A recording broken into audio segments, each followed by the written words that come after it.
història dels ADFs és la història de la pagesia, dels propietaris forestals de la zona de la Catalunya central.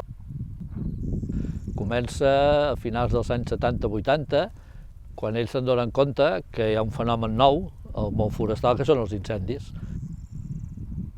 El pobre pagès que se li cremava el bosc tenia de pagar els bombers, tenien de pagar el menjar dels bombers i de la gent que hi anava, i a sobre la Guàrdia Civil, i tinc documents escrits, i ho puc demostrar, no dic cap farol, que el comandante de puesto enviava la factura de tantes hores de Guàrdia Civil i 3 cotxes i 2 motos, i a pagar. I tot això va donant peu a que ells més o menys s'organitzin d'una forma individual, sense comptar amb l'administració que tots coneixem, no? Quan vas muntar l'ADF, amb aquells del futbol, qui hi havia? Que venien a casa i fèieu reunions? El Josep de Puigpelat, qui més? El Josep Maria Cabanes, el Joan Garriga, el Jordi Casaldàliga, qui més? El Ramon de Calpalà, de Prades. El Josep Maria Casas, junt amb 2 o 3 persones més, el Josep Puigpelat, que era peruat, el pare de l'Anna du Castella, són gent que venien de pagès, propietaris forestals. Ells van ser els nostres mestres, ja havien comprat cubes, ja havien fet vigilància, arreglar camins, i ells ens van obrir aquest camí. Que si tu tens una cuba, que si tu tens un tractor, i entre tots ho fem tot. I el cotxe hi portava sempre roba de recanvi per anar a apagar foc, un mono, unes bambes, i tota la meva vida, inclús amb els nens petits al cotxe, em trucava i em deia: vine, que tens que portar gasolina pels xerracs, o tens que portar nois d'aquí cap allà, o tens que... I a més, entre veïns, trucant-se per les emissores, per telèfons, avisant a tothom que hi havia foc. La primera vegada que recordo que vaig anar a apagar foc, potser tenia 6, 7, 8 anys, però és que ja abans, la meva mare, quan es havia casat amb el meu pare, doncs es veu que una de les preguntes que li va fer la meva iaia va ser la de si portava vestit per anar a apagar foc. O sigui que tota la vida hem viscut pendents del territori i del medi i del bosc. Nosaltres no només ens sentim responsables del que és nostre, del que diu el cadastre que és nostre, sinó del nostre horitzó. La Chantal sí que ens l'emportàvem dintre el cotxe amb 3 anys, però apagar foc, el Ramon, quan li vas començar a fer anar? Amb 9 o 10 anys, ja venim tu. I deia, darrere meu. No el 99%, no, el 100% dels incendis els apagaven ells. Si hi havia un foc a Sant Mateu, on trucaven els bombers de Manresa, i els bombers de Manresa els han dit: oiga, que nosaltres no sortim a apagar foc de Sant Mateu, ni tenim cotxes, perquè fins als anys 70 no hi havia camions de bombers, ni tenim coneixements, ni tenim material. Per tant, els focs forestals que hi ha hagut al nostre país des de fa segles i segles els ha apagat sempre els pagesos, sempre, la gent del territori. I ara els bombers estan recuperant estratègies que venen dels nostres pagesos. Inclús en un incendi van estar buscant a la policia, en Josep Maria i en el Puigpelat, perquè no fessin contrafocs, els volien tancar a la presó, perquè no fessin els contrafocs. I ells allà, dale que te pego, i gràcies als contrafocs s'apagaven els incendis.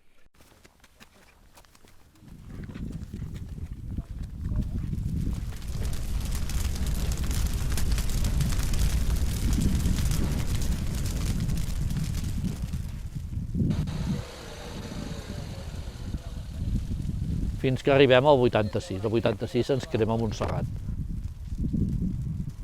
Montserrat s'ha cremat des dels anys 1800, s'ha cremat 50 vegades, però l'any 86 ja els mitjans de comunicació són importants, ja tenim Generalitat de Catalunya i es crea una sensació de que si s'ha cremat Montserrat ens ha cremat el país. Se'n donen compte que han de fer alguna cosa. I hi ha algun polític que diu: hòstia, allò que hi havia els propietaris forestals que s'havien organitzat, que són societat civil implicada, i si els ajudem, i si els impliquem molt més directament a el que és la prevenció, la vigilància, l'extinció.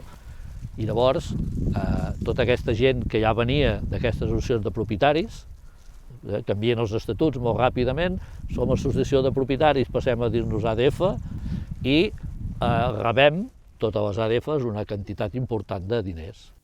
Comprem camions, comprem cubes, comprem vehicles tot terreny, comprem emissores, que abans es feien servir dels caçadors. Diguem-ne que el 86-87 es fa un salt important i es creen el 80% de les ADFs de Catalunya es creen aquests anys. Estan creades i formades per propietaris forestals, hi ha diversos propietaris que estan d'apuntar a l'ADF, estan formades pels ajuntaments de la seva zona i pels voluntaris lligats. Els estatuts en aquells moments es van dir voluntaris que fossin relacionats amb entitats de la natura.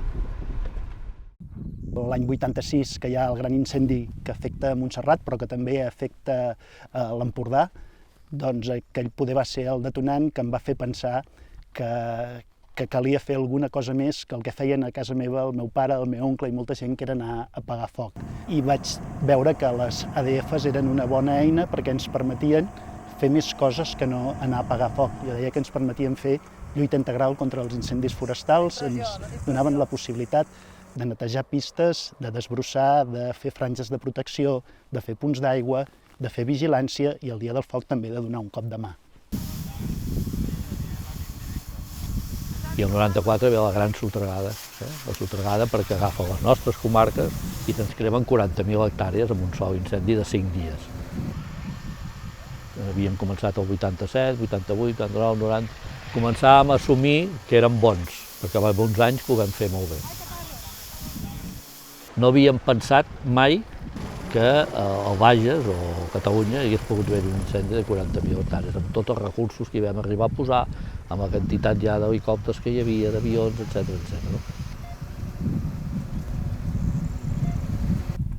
El 94, 95, 96 van ser 2 anys molt bons, 97 també, i vam en el 98 i vam tornar-hi. Amb la gent més gran de la meva ADF, que els explicava que els focs que anaven a apagar ells no eren els mateixos focs que anàvem a apagar nosaltres, perquè ells molt de cops tenien marges que sabien que quan arribés a la zona que es pasturava o a la zona conreada els podrien apagar. I nosaltres teníem molta continuïtat de bosc, es va afegir que tothom tenia moltes ganes de poder viure en les pinedes aquelles que havien sorgit, en les vinyes o en els olivars abandonats. Vol dir que, a més, ja no només teníem continuïtat de bosc, sinó que dintre d'aquest bosc hi teníem zones habitades i després què teníem? Que teníem un sistema d'extinció molt potent que el que feia és que aturéssim tots els incendis. I el que ens passava és això, que el dia que sempre hi és, aquell dia que tens les condicions més adverses que pots tenir, una humitat relativa molt baixa, una temperatura molt alta i a l'Alt Empordà tramuntana, doncs se't crema en un dia tot el que no se t'ha cremat durant 10 o 12 anys.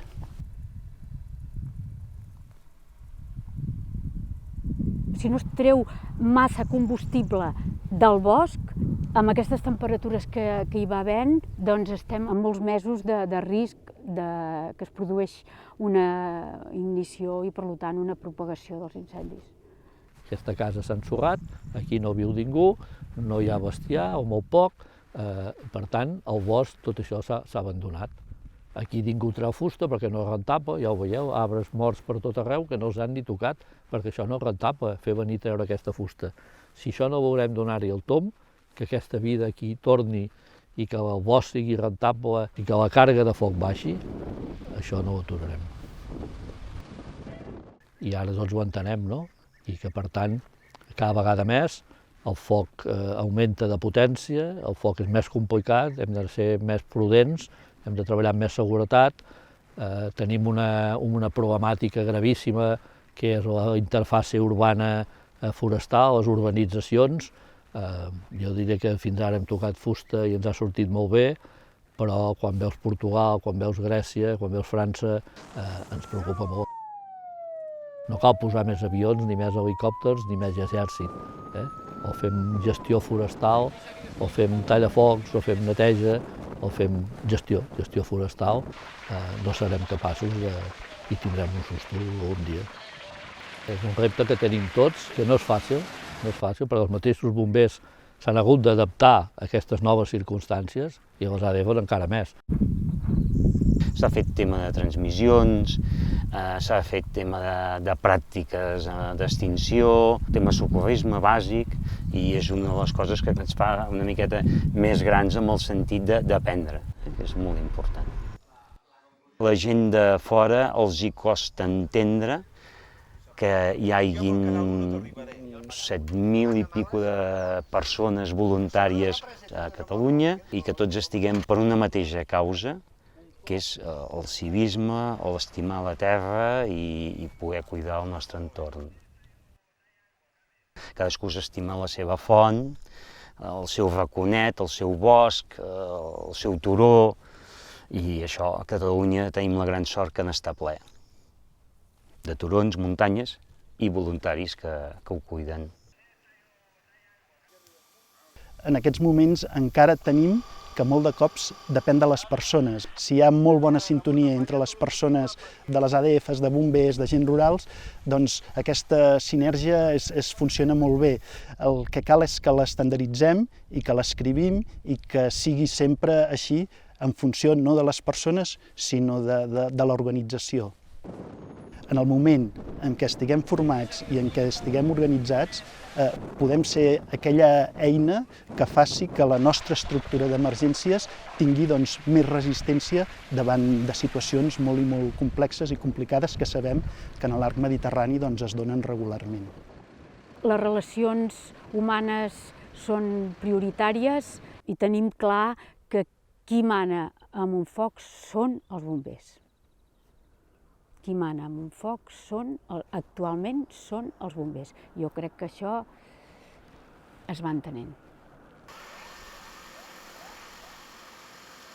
No sempre ha sigut fàcil, aquesta relació ADFs-bombers, relació professional o molt professional i molt professionalitzada, molt jerarquitzada amb unes entitats civils, voluntàries, entre cometes, desorganitzades, però jo crec que hem arribat a entendre cadascú quina és la seva feina i en aquests moments diria que estem en un moment molt dolç de bona relació, d'implicació de la gent jove en les ADFs i de bona relació amb els bombers que a última hora són els responsables de l'extinció dels incendis forestals d'aquest país.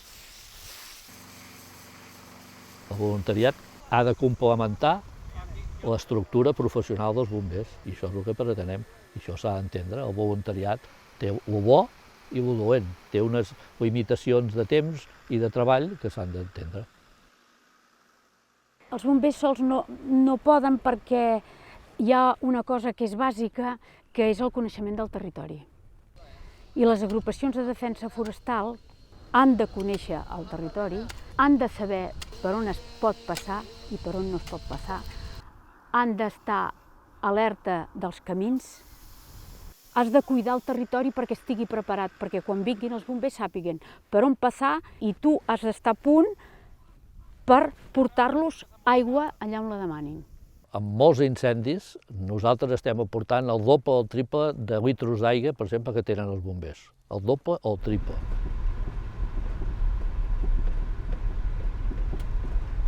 Nosaltres molts cops som els primers que veiem la columna de foc. Molts cops són els primers que arribem a l'incendi. Està clar que l'ADF no apagarà un gran incendi, però pot començar o ajudar a situar bombers per punts d'aigua, per els camins, per trobar llocs on estacionar, on ficar el punt de trànsit, i això és molt important en un incendi. Per tant, crec que és molt important que a Catalunya hi hagi unes associacions de voluntaris 100%, que dediquen les seves hores a fer això. És molt important que se sàpiga, perquè hi som. I n'hi ha moltes ADFs i tothom que estigui interessat pot ser un voluntari de l'ADF. Fa 30 anys, quan jo vaig començar a les ADFs, ni teníem EPIs, ni sabíem el que volia dir EPIs, ni teníem moltes coses d'aquestes, ni cartografia, ni comunicacions, ni punt de trànsit, ni centres de control. Allò era una mica viva la Virgen, no? I esclar, doncs, tots ens hem donat compte que això ha de millorar, ens hem de coordinar millor, hem de treballar, i és el que s'està fent. I tota aquesta gent nova que està entrant ara té unes idees i uns mitjans, els grups de WhatsApp i totes aquestes coses ens permeten treballar d'una forma tan diferent del principi que no cal dir que això és una millora per tots. Si en aquests moments era la pagesia que vetllava pels seus interessos i per les seves finques, ara hi ha un jovent, hi ha una gent que potser no són propietaris forestals, que potser no tenen ni un metre quadrat de bosc, però que s'han implicat a les ADFs a seguir aquesta feina.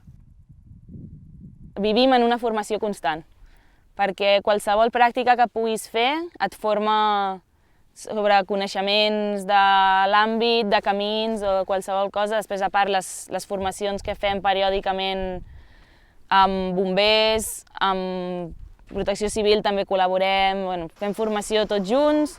La formació no para, perquè sempre aprens, et ve un veterà i t'explica mira, doncs tal, i això ho faig així, et va millor, prova-ho. Cada dia tornem a casa sabent alguna cosa nova, sigui el dia que sigui. Per molt que només haguem donat voltes pel bosc, hem après que aquell camí porta a l'ermita de Sant Joan. Per tant, és molt important la formació i bueno, és la base de tot.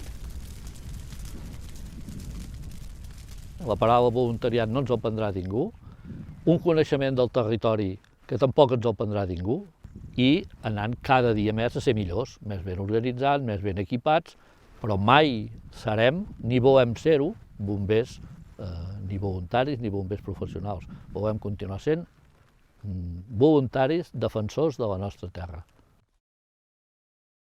Quan l'Angelina em va dir he parlat amb el Josep Maria, m'ha dit que sí, que vindrà, que vol venir, que hi serà, que et vol veure. Hòstia, vull dir, em va emocionar. S'ha emocionat ell i m'he emocionat jo avui.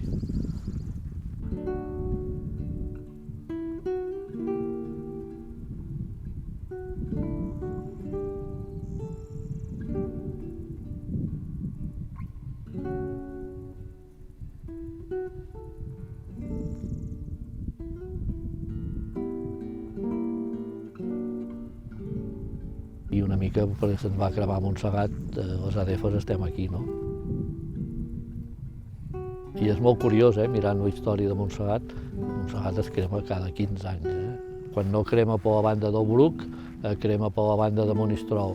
Quan no crema per la banda de Collbató, crema per l'altra banda.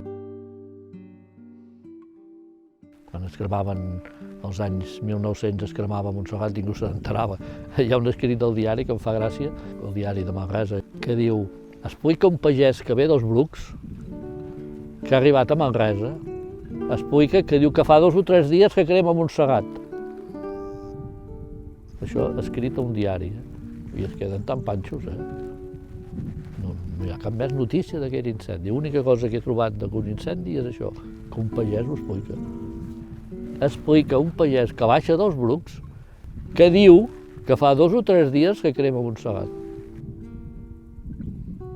Crema Montserrat, bueno, que cremi, ja s'apagarà.